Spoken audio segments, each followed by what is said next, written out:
चलिए हम जानते हैं तत्वों और यौगिकों की संयोजकता कैसे ज्ञात करते हैं। तो तत्वों और यौगिकों की संयोजकता ज्ञात करने के लिए एक सरल सी विधि है और आपको पहले तत्वों की संयोजकता निकालना सीख जाएंगे तो आप यौगिक का भी सीख जाएंगे। पहले तत्व क्या होता है, ठीक है। तत्व केवल एक ही प्रकार के परमाणु से बने होते हैं जिसे हम आप लोग समझते हैं hydrogen, helium, lithium, beryllium, boron, carbon, nitrogen, इस प्रकार से हम देते जाते हैं। तो उस प्रकार से हम इसको 1 2 3 4 5 6 7 इस प्रकार से लिखते हैं। तो ये हमारा है एटॉमिक नंबर, परमाणु क्रमांक। तो हमें किसी भी तत्व की संयोजकता निकालना है तो हमें परमाणु क्रमांक संख्या याद होनी चाहिए। यदि नहीं याद है तो आप देखिए सारणीबद्ध जो बनाया जाता है, मेंडलीव की आवर्त सारणी जो है और आधुनिक आवर्त सारणी है, उससे रिलेटेड आपके आधुनिक आवर्त सारणी में चले जाएंगे तो उसमें आपका दिया है पीरियड टेबल, आप उसे देख करके लर्न कर सकते हैं। ठीक है, तो आपको परमाणु क्रमांक संख्या याद करना पड़ेगा। तो यहाँ हमने दर्शा दिया है। अब देखिए इसको कैसे हम तत्वों की संयोजकता निकालते हैं और तत्वों की संयोजकता की मदद से हम यौगिकों की संयोजकता निकालते हैं। तो देखिए के यल या यन को कोष करते हैं। यह वैज्ञानिक बोरबरी ने दिया। बोरबरी ने बताया किसी भी कक्षा में अधिकतम इलेक्ट्रॉन 2n² होते हैं। ठीक, इससे ज़्यादा इलेक्ट्रॉन भरे नहीं जा सकते हैं।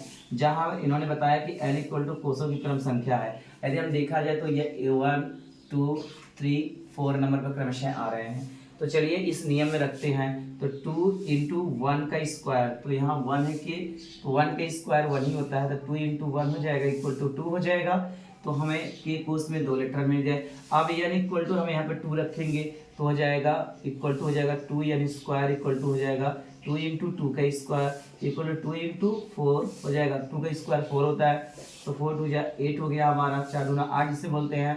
अब इस प्रकार से हम m का निकालेंगे, 3 नंबर पर है, तो n = 3 हो जाएगा 2 × 3 का स्क्वायर 2 × 3 का स्क्वायर 9 = 18 हमारा हो जाएगा। इस प्रकार से आप कितने भी क्वेश्चन संख्या जितनी जरूरत होती है उसे आप इलेक्ट्रॉनिक विन्यास आराम से कर सकते हैं।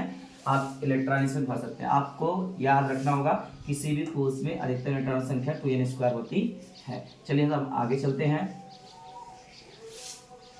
अभी आपको पता हो गया। तो सबसे पहले भरने की प्रक्रिया यह है, ठीक है। पहले हम के कोष में भर लेते हैं। जब के कोष में पूरे इलेक्ट्रॉन हो जाते हैं तो यल कोष में भरना शुरू करते हैं। जब यल कोष में पूरे हो जाते हैं तो पहले इसमें 8 तक इलेक्ट्रॉन भरते हैं, फिर इसके बाद 2 इलेक्ट्रॉन इस वाले में भायतन कक्षा वाले में भर लेते हैं, फिर इसमें 18 मतलब 8 के बाद 9 10 11 12 13 हम स्टार्ट करते हैं। इस प्रकार से भरते हैं। तो चलिए आइए हम इनका देखते हैं और कैसे संयोजकता कैसे हमें पता होगी, तत्व की संयोजकता ये होगी। जैसे कार्बन 6 है तो इसका हम निकालेंगे KLMN, ठीक है। तो हम निकालेंगे, इधर 6 है तो 2 इसमें भर दिए, तो हमारा बचा कितना 4, और 4 बचा तो 4 इसमें आ जाएगा, ठीक है। तो इसमें 8 इलेक्ट्रॉन। अब इसे पूरा अपना अष्टक पूरा करने के लिए कितने इलेक्ट्रॉन चाहिए 4। तो यही जो आयनों का आदान प्रदान कर देते हैं और इसकी जो बाह्यतम कक्षा है, ठीक है। तो आपको बताना चाहते हैं यदि किसी तत्व की बाह्यतम कक्षा में 1 से 4 इलेक्ट्रॉन आए हैं तो उसकी संयोजकता वही होगी। यदि जिनका 5 6 7 8 आया है तो उनकी संयोजकता क्रमशः 3 2 1 और 0 होगी। जिसकी कक्षा पूर्ण से भरी होगी वो इसकी संयोजकता 0 होगी, और जिसकी 5 उसकी 3, जिसका 6 उसका 2 7 1। अब इसे हम क्रमशः यह जो लेते हैं ये प्लस में लेते हैं, यह जो लेते हैं यह सब माइनस में लेते हैं, ठीक है। तो हमेशा रिएक्शन जो होता है प्लस और माइनस से होते हैं। ये हमें क्लियर हो गया। तो आगे चलते हैं, ठीक है। जब हम भरेंगे तो देख रहे हैं यल कोष में इससे बाह्यतम कक्षा का इलेक्ट्रॉन संख्या ही उसकी संयोजकता कहलाती है। तो इसके बाह्यतम कक्षा में कितने इलेक्ट्रॉन है 4, तो कार्बन की संख्या कितनी हो जाएगी 4, क्योंकि यह 4 ले भी सकता है और 4 दे भी सकता है, इसलिए यह प्लस माइनस दोनों में हो सकते हैं। इसके बाद हम लिए हैं Cl17, तो निकालेंगे KLMN। अब रखिए इसमें 2 हमारा भर गया। अब इसमें 8 8 2 10, इसमें हम कितना बताया कि 8 तक पहले भर लीजिए, 8 से अधिक होता है तो पहले इस वाले वाली कक्षा में 2 भर लीजिए।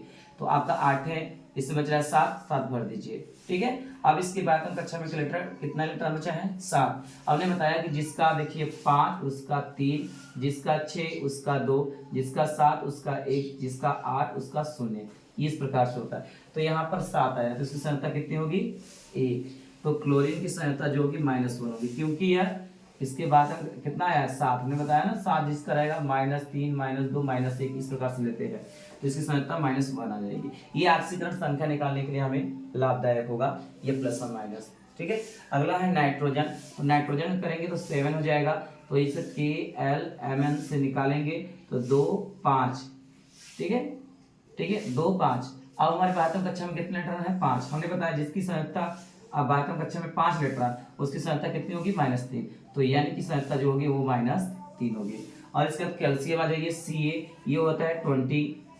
Ca जो होता है ये हमारा Ca जो होता है वो 20 होता है, तो Ca जो होता है 20, तो इसको करेंगे तो KLMN से तो हो जाएगा 2 8 और इसमें भी कितने हो जाएंगे 10 और इसमें हो जाएंगे 2। अब इसके बाद कक्षा में कितने इलेक्ट्रॉन आए हैं 2। अब जब हमने बताया कि जिसकी 1 से 4 उसकी संख्या वही, तो ये आया है कितना 2, तो इसकी Ca की जो संख्या होगी वो +2 होगी। ठीक है, तो इस प्रकार से हम आसानी से किसी भी तत्व की संयोजकता निकाल सकते हैं और इसकी मदद से हम रासायनिक समीकरण बना सकते हैं। आइए हम यौगिक का कैसे निकालेंगे। अब जैसे यौगिक में यहाँ पर लिखा गया है, ठीक है, अब यौगिक में यहाँ पर हमारा है जैसे HCO3 है, HCO3, तो देखिए हाइड्रोजन का निकालेंगे तो 1 होती संयोजकता, कार्बन की होती है 4 और इसका ऑक्सीजन का 2 होता है और इसमें कितने हैं 3 है, तो हम 2 में 3 से मल्टीप्लाई कर देंगे, 2 3 6, तो 1 ये 4 ये प्लस में है तो 4 और ये -6 हो जाएंगे। अब इनको इक्वल करके करेंगे तो -5 × 6 हो जाएगा, तो इक्वल टू कितना आ जाएगा -1। तो हमें निकल गया, क्या पता हुआ कि HCO3 की संयोजकता -1 होगी। ठीक है, अब आइए यहाँ पर OH का देख लीजिए, OH की संयोजकता कितनी होगी, तो ऑक्सीजन 1 है इसकी संयोजकता -2 होती है, फिर प्लस और इसका हाइड्रोजन का कितना होता है 1। अब इसको हम आपस में डिवाइड करेंगे तो ये -1 आएगा, तो OH की संयोजकता कितनी निकली -1। अब आ जाइए CO3 में, CO3 में आएंगे तो C का होता है 4 और ऑक्सीजन का होता है 2 और इसमें 3 का मल्टीप्लाई 3 ऑक्सीजन है, 2 3 6 और ये ऑक्सीजन जो होता है माइनस होता है तो यहाँ माइनस कर देंगे। ठीक है, अब इसको कर देंगे तो -2 आ गया, तो CO3 की संयोजकता क्या होगी -2 होगी। तो इस प्रकार से हम आसानी से किसी भी तत्व और यौगिक की संयोजकता हम आसानी से बहुत ही सरल तरीके से इस प्रकार से हम निकाल सकते हैं।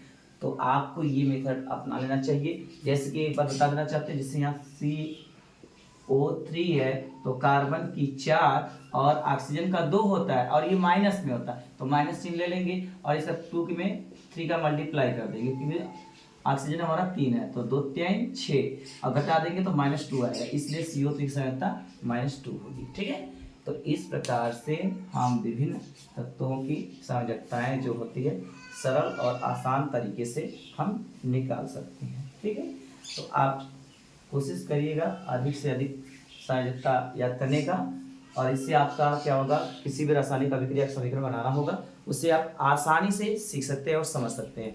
इसे समझना होगा तो तत्व और यौगिकों की संयोजकता ज्ञात करना तो आप आसानी से सीख सकते हैं। तो इसी प्रकार से आप हमारे वीडियो देखने के लिए हमारे चैनल को सब्सक्राइब कर लीजिए और बेल आइकन घंटी को दबा लीजिए ताकि नोटिफिकेशन जो भी मिले आप उसे आसानी से प्राप्त कर सकें। ठीक है, तो अधिक से अधिक वीडियो को शेयर कीजिए और आप भी आगे बढ़िए और हमें भी आगे बढ़ाइए। यही है हम लोगों की ताकत कि जिससे कि हम जिंदगी में कुछ कर पाए। तो आप लोगों से यही उम्मीद करते हैं कि आप भी अच्छे से मन से पढ़िए और हमारे साथ लगे रहिए। आप नेक्स्ट वीडियो में हम अगली बार मिलेंगे। ठीक है, जैसे कि हम अधिक से अधिक रासायनिक समीकरणों को, अभिक्रियाओं को संतुलित करना, समीकरण, इन सभी के बारे में समझेंगे।